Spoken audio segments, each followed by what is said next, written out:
बिस्मिल्लाहिर्रहमानिर्रहीम। मन क़तल नफ्सन बिग़ैर नफ्सिन औ फ़सादिन फ़िल अर्ज़ फ़कअन्नमा क़तल अन्नास जमीआ। इरशाद खुदाबंदी है कि जिस किसी ने भी एक नाहक इंसान को कत्ल किया गोया उसने पूरी इंसानियत को कत्ल कर दिया। अमीर कायनात अली इब्न अबी तालिब अलैहिस्सलातु वस्सलाम का इरशाद ग्रामी है कि अल आमिलु बिज़्ज़ुल्म व राज़ियु बिही वल मुईनु अलैहि शुरकाउ सलासा, कि जिसने जुल्म किया, जो जुल्म पर राजी रहा और जिसने जालिम की मदद की, ये तीनों के तीनों बराबर के शरीक हैं। अजीजान ग्रामी कदर, यजीदी फिक्र में डूबा हुआ इंसान नुमा बेड़िया जब शहीद मस्जिद कूफा के मानने वालों को इबादत के दौरान हालत सजदा में जब वो जिक्र इलाही में मसरूफ थे, इन इब्ने मुलजम के पैरोकारों ने जब वार किया तो इसके नतीजे में इनके अज़ाए बदन तो बिखर गए मगर ये इश्क हुसैन में मुनहल हो गए। और इबादत इज्तिमाई में आए हुए इन सारे शोहदा का हक तो यह था कि इनका इज्तिमाई नमाज जनाजा होता, लेकिन एक बड़ी अजीब सी तहरीर पेश की जाती है कि लाशों पर सियासत। यह हकीकत में तहरीरी दहशतगर्दी है और जालिम के जुल्म के खिलाफ ना बोलने की एक अनपढ़ तहरीर है।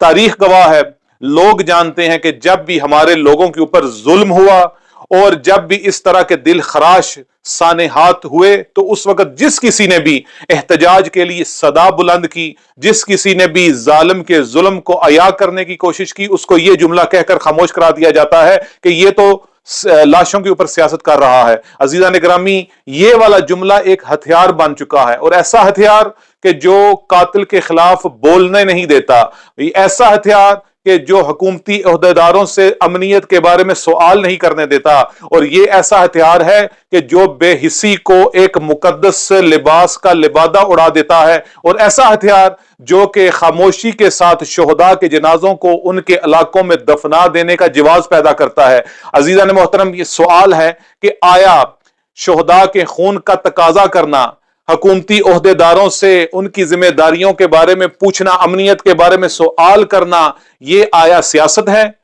ये सियासत नहीं है, बल्कि ये हमारा कौमी अखलाकी और मिली फरीजा है कि हमें चाहिए कि हम इन लोगों से पूछें, हमें चाहिए कि हम एहतजाज करें, और अगर जितना खामोश रहा जाएगा उतना ही जुल्म को तकवीयत मिलती चली जाएगी। अगर एहतजाज ना करेंगे तो ये जालिम हमारे जनाजों के ऊपर आकर सियासत करेंगे। पाकिस्तान के अंदर कोई भी सुन्नी शिया फसाद नहीं है, ना कोई शिया सुन्नी की, ना ही कोई सुन्नी शिया के मुकद्दसात की तौहीन करते हैं, ना ही इनकी इबादत गाहों में आकर किसी किस्म की बेहुरमती करते हैं। बल्कि इस सानहे के बाद तो सबसे पहले जो एम्बुलेंस लेकर आए और उसके बाद जख्मियों को जो हॉस्पिटल में लेकर गए, और खुद हॉस्पिटल के अंदर शोहदा और उनके लवाहिकीन के साथ जिन्होंने इजहार हमदर्दी की, वो अक्सर बरादरान अहले सुन्नत के जिम्मेदारान थे, अक्सर बरादरान अहले सुन्नत थे। हमारे तो अजीज हैं अक्सर बरादरान अहले सुन्नत, हमारे तो मराजिईन के फतावा है कि मुकद्दसान अहले सुन्नत की तौहीन करना हराम है। तो पाकिस्तान के अंदर शिया सुन्नी फसाद नहीं है, बल्कि पाकिस्तान के अंदर कौन फसाद फैला रहा है? जो उम्मुल फसाद है। उम्मुल फसाद कौन है? यही इसराइल। और शैतान बुजुर्ग कौन है? शैतान बुजुर्ग है अमेरिका। ये कभी भी नहीं चाहते कि पाकिस्तान के अंदर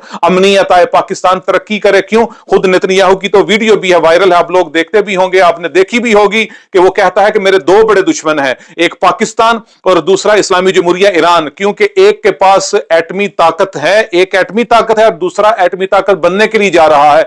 ये अमेरिका और इसराइल पाकिस्तान में और जहां जहां पर भी इस्लामी मुल्क हैं वहां पर इक्तदार के लालची, इक्तदार के हवस परस्त लोगों को चुनते हैं, इन नादानों को अपने एजेंडे के लिए इस्तेमाल करते हैं। ऐसे लोगों का ना इस्लाम के साथ कोई ताल्लुक है, ऐसे लोगों का ना ही पाकिस्तान के साथ ताल्लुक है। हमारा शार करबला से लेकर क़यामत तक के लिए है कि इन्नी सिल्मुन लिमन सालमकुम व हर्बुन लिमन हारबकुम इला यौमिल क़ियामा। बिस्मिल्लाहिर्रहमानिर्रहीम।